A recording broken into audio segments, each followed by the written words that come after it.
परभणीच्या पाथरी रस्त्यावर स्थानिक गुन्हे शाखेच्या पथकानं छापा टाकून हुक्का चालवणाऱ्या 21 जणांच्या विरोधात कारवाई केली आहे। यामध्ये तब्बल 1,23,940 रुपयाचा मुद्देमाल हस्तगत करण्यात आला आहे।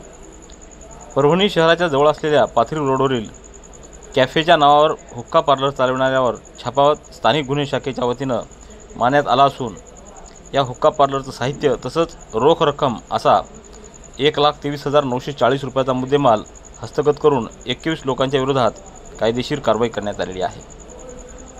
15 मे रोजी रात्री 11च्या सुमाराला परभणी ते पाथरी रोडवर जाणाऱ्या डेंटल कॉलेज समोरील कॅफे अर्बन लंग्स या ठिकाणी अवैधरित्या विनापरवाना हुक्का पार्लर चालवण्यात येत असल्याची माहिती मिळाल्यावरून पोलीस अधीक्षक रवींद्रसिंह परदेशी यांनी स्थानिक गुन्हे शाखेचे पोलीस निरीक्षक विवेकानंद पाटील यांना स्थानिक गुन्हे शाखेच्या पथकाला तात्काळ कारवाई करण्यासाठी मार्गदर्शक सूचना आणि आदेश दिले।